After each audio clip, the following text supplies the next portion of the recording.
Good morning everybody. Praise lord. നിങ്ങൾ ശ്രവിക്കുന്നു ജീവൻ്റെ അപ്പം, ബ്രെഡ് ഓഫ് ലൈഫ്. നമ്മൾ ഫാദർ യുവർ കിങ്ഡം കം, ദൈവരാജ്യത്തെ പറ്റിയാണ് നമ്മൾ സംസാരിക്കുന്നത്. എത്ര ഇമ്പോർട്ടൻ്റ് ആണ്.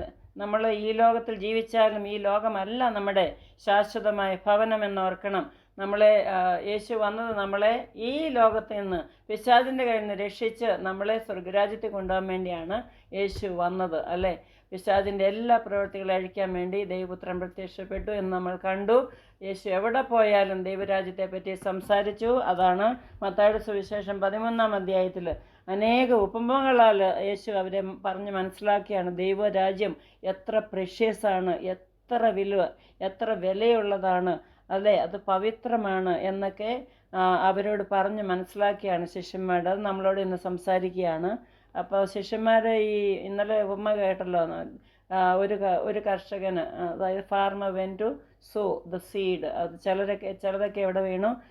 പാറ മേൽ വീണു, അത് ഉണങ്ങിപ്പോയി. പിന്നെ മുള്ളിൻ്റെ ഇടയിൽ വീണു, മുള്ള് ഞെരിച്ച് കളഞ്ഞു. പിന്നെ വഴിയരിയിൽ വീണത് പക്ഷികൾ വന്നത് കൊത്തിക്കൊണ്ട് പോയി. ചില നല്ല നിലത്ത് വീണു. അത് ചിലർ 30 മേനി, ചിലത് 60 മേനി, ചിലർ 100 മേനി വിളവ് സമ്പാദിക്കുന്നവരാകട്ടെ നിങ്ങൾ, വിളവ് വർദ്ധിക്കുന്നവരാകട്ടെ നിങ്ങൾ. അങ്ങനെ ഞാൻ പ്രാർത്ഥിക്കുന്നു. അപ്പോൾ ശിഷ്യർ വന്ന് പറഞ്ഞു, ദൈവമേ, നീ എന്തിനാ ഞങ്ങളോട്, കർത്താവെ, നീ എന്തിനാ ഈ സ്വർഗരാജ്യത്തിൻ്റെ എല്ലാ മർമ്മങ്ങളും ഈ ഉപമയായിട്ട് പറയുന്നത് എന്ന്. അപ്പോൾ യേശു പറയുകയാണ്, സ്വർഗരാജ്യത്തിൻ്റെ മർമ്മങ്ങളെ അറിയുവാൻ നിങ്ങൾക്ക് വരം ദൈവം തന്നിരിക്കുന്നു, അല്ലേ? നിങ്ങൾക്ക് ദൈവം ലഭിച്ചിരിക്കുന്നു. പക്ഷേ ദൈവം വരം തന്നിരിക്കുന്നു, അവർക്കോ ലഭിച്ചിട്ടില്ല. ഉള്ളവന് കൊടുക്കും, അവന് സമൃദ്ധിയുണ്ടാകും. ഇല്ലാത്തവനോടോ അവനുള്ളത് കൂടെ എടുത്തു കളയും. അതുകൊണ്ട് അവർ കണ്ടിട്ട് കാണാതെയും കേട്ടിട്ട് കേൾക്കാതെയും ഗ്രഹിക്കാതെയും ഇരിക്കിയാൽ ഞാൻ ഉപമകളായി അവരോട് സംസാരിക്കുന്നുവെന്ന്. ചിലർ ഈ ചെവി കൂടെ കേട്ട് ആ ചെവി കൂടെ പോകും. ചിലരത് ഗ്രഹിച്ച് 100 മേനി വിളവ്, അല്ലേ? അതിലൊരാളായിട്ട് എന്നെ ദൈവം കൃപ കാണിച്ച് എനിക്ക്, എൻ്റെ കുടുംബത്തിന്, അത് ഞാൻ ദൈവത്തിന് നന്ദിയുള്ളവളാണ്, അല്ലേ? ഞാൻ പഠിച്ചതും ഞാൻ ആഗ്രഹിച്ചതും എല്ലാം യേശു പറഞ്ഞ പോലെ ഞാൻ ജീവിക്കാൻ ശ്രമിക്കുന്നു. അതുപോലെ യേശു ഇത് ചെയ്തു, തെരേസ പോൾ ചെയ്തു, നിങ്ങൾ ചെയ്യുക. ഇതാണ് എൻ്റെ പ്രസംഗമെല്ലാം, ഇതാണ് ബുക്കിൽ എഴുതിയതും ഇത് തന്നെയാണ്. അപ്പോൾ യേശു പറയുകയാണ്, ചിലരിങ്ങനെ കേട്ടിട്ട് കേൾക്കാത്തവരെ പോലെ നടിക്കും, കണ്ടിട്ട് കാണാത്തവരെ പോലെ ഇരിക്കും, ഗ്രഹിക്കാതെ ഇരിക്കും. അതുകൊണ്ട് ഉപമകളായിട്ട് പറഞ്ഞാൽ അവർക്ക് മനസ്സിലാവുമല്ലോ എന്നോർത്താണ് ഉപമകളാൽ പറയുന്നത് എന്ന് പറഞ്ഞു. അപ്പോൾ പിന്നെ പറയുകയാണ്, യെശയ്യാ പ്രവാചകൻ ഇങ്ങനെ എഴുതിയിട്ടുണ്ട്, നിങ്ങൾ ചെവിയാൽ കേൾക്കും, ഗ്രഹിക്കില്ലതാനും, കണ്ണാൽ കാണും, ദർശിക്കില്ലതാനും. ഈ ജനത്തിന് ഹൃദയം തടിച്ചിരിക്കുന്നു, അവർ ചെവി കൊണ്ട് മന്ദമായി കേൾക്കുന്നു, കണ്ണ് അടച്ചിരിക്കുന്നു.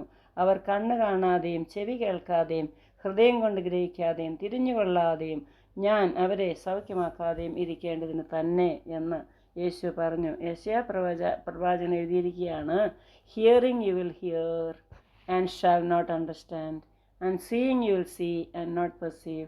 Four the hearts of this people have grown dull, their ears are hard of hearing, and their eyes they have closed, lest they should see with their eyes and hear with their ears, lest they should understand with their hearts and turn, so that I should heal them. ഇതാണ്. എന്നിട്ട് പറയാണ്, blessed are your eyes for they see and your ears for they hear. നിങ്ങളോട് പറയുന്നു, ഇത് തന്നെ യേശു പറയുകയാണ്. For surely I say to you that many prophets and righteous men desired to see what you see and did not see it, and to hear what you hear and did not hear.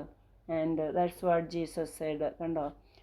നിങ്ങൾക്കിതെല്ലാം കേൾക്കുവാനുള്ള നിങ്ങളുടെ കണ്ണ് കാണുന്നത് കൊണ്ടും നിങ്ങളുടെ ചെവി കേൾക്കുന്നത് കൊണ്ടും നിങ്ങൾ ഭാഗ്യമുള്ളവർ. എല്ലാവരും പറഞ്ഞേ, എൻ്റെ കണ്ണ് കാണുന്നു, എൻ്റെ ചെവി കേൾക്കുന്നു, അതുകൊണ്ട് ഞാൻ ഭാഗ്യമുള്ളവൾ, ഭാഗ്യമുള്ളവൻ എന്ന് പറഞ്ഞേ. ഈ പ്രവാചകന്മാരും നീതിമാരും ഒക്കെ അനേകം പേർക്ക് ഇത് കാണുവാനോ കേൾക്കുവാനോ ഗ്രഹിക്കുവാനോ അവർ ആഗ്രഹിച്ചിട്ടും സാധിച്ചില്ല എന്ന്. പക്ഷെ നിങ്ങൾക്കിതിൻ്റെ gift, this is a grace given to you. നിങ്ങൾക്കിത് കേൾക്കുവാനും ഗ്രഹിക്കുവാനും അണ്ടർസ്റ്റാൻഡ് ആകുവാനും ഈ മർമ്മങ്ങളെല്ലാം മറ്റുള്ളവരോട് പറയുവാനുള്ള കൃപ ദൈവം തന്നു. അതിന് നന്ദിയുള്ളവരായിരിക്കണം. നിങ്ങൾ കേൾപ്പാൻ ആഗ്രഹിച്ചിട്ടും കേട്ടില്ല എന്ന് ഞാൻ സത്യം ചെയ്തിട്ട് സത്യമായിട്ട് നിങ്ങളോട് പറയുന്നു. എന്നാൽ വിതയ്ക്കുന്നവൻ്റെ ഉപമ കേട്ടുകൊള്ളുവിൻ. ഇപ്പോൾ യേശു ഉപമ ഇനി വിവരിച്ച് പറയുകയാണ്, ശിഷ്യന്മാരോട് അത് എക്സ്പ്ലെയിൻ ചെയ്യുകയാണ്. ഓൾറെഡി യു അണ്ടർസ്റ്റുഡ്, ഒന്നുകൂടെ എക്സ്പ്ലെയിൻ ചെയ്യുകയാണ് ഇവിടെ. എന്ത് ചെയ്തേ? നിങ്ങളോട് പറയുന്നു, ഒരുത്തൻ രാജ്യത്തിൻ്റെ വചനം കേട്ടിട്ട് ഗ്രഹിക്കാഞ്ഞാൽ ദുഷ്ടൻ വന്ന് അവൻ്റെ ഹൃദയത്തിൽ വിതയ്ക്കപ്പെട്ടത് എടുത്തു കളയുന്നു. ഇതത്രേ വഴിയരികെ വിതയ്ക്കപ്പെട്ടത്. So the seed sown in the path way. അതെങ്ങനെയാണ്? വചനം കേട്ടു, പക്ഷേ അത് ഗ്രഹിച്ചില്ല. അതുകൊണ്ട് ദുഷ്ടൻ വന്നത് എടുത്തുകൊണ്ട് പോയി ഹൃദയത്തിൽ നിന്ന്. അതാണ്. പിന്നെ രണ്ടാമത് യേശു പറയാണ്, പാറസ്ഥലത്ത് വിതയ്ക്കപ്പെട്ടതോ? ഒരുത്തൻ വചനം കേട്ടിട്ട് ഉടനെ സന്തോഷത്തോടെ കൈക്കൊണ്ടു, എങ്കിലും വേരില്ലാതിരിക്കാൽ അവൻ ക്ഷണികനത്രേ. അത് പോയി. പിന്നെ വചനം നിമിത്തം ഞെരുക്കമോ ഉപദ്രവമോ നേരിട്ടാൽ അവൻ ക്ഷണത്തിൽ ഇടറിപ്പോകുന്നു. അതാണ് പാറയിൽ വീണത്. പിന്നെ മുള്ളിനിടയിൽ വിതയ്ക്കപ്പെട്ടതോ? ഒരുത്തൻ വചനം കേൾക്കുന്നു എങ്കിലും ഈ ലോകത്തിൻ്റെ ചിന്തയും ധനത്തിൻ്റെ വഞ്ചനയും വചനത്തെ ഞെരുക്കിയിട്ട് നിഷ്ഫലമായി തീരുന്നു. നല്ല നിലത്ത് വിതയ്ക്കപ്പെട്ടതോ? ഒരുത്തൻ വചനം കേട്ട് ഗ്രഹിക്കുന്നത് ആകുന്നു. അത് വിളഞ്ഞ് 100, 60, 30 മേനി ഫലം നൽകുന്നു. എല്ലാവർക്കും മനസ്സിലായോ? അപ്പം ഏത് കാറ്റഗറിയാണ് നിങ്ങൾ? Which category are you? Is it 30 fold, 60 fold, 100 fold? ദൈവമേ, എനിക്ക് 100 മടങ്ങ് വിളവ് തരുവാൻ എന്നെ സഹായിക്കണമേ എന്ന് പ്രാർത്ഥിക്കാം. കർത്താവേ, ഈ വചനം കേൾക്കുന്ന എല്ലാവരെയും ഈ വചനം ഒരിക്കലും പാറ സ്ഥലത്ത് വീണ പോലെ ആകരുത്, പാറമേൽ വീണ പോലെ ആകരുത്, മുള്ളിനിടയിൽ വീണ പോലെ ആകരുത്, വഴിയരിൽ വീണതുപോലെ ആകരുത്.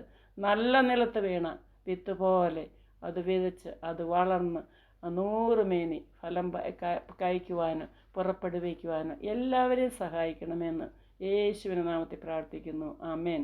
ദൈവം എല്ലാവരും അനുഗ്രഹിക്കട്ടെ. Have A blessed day.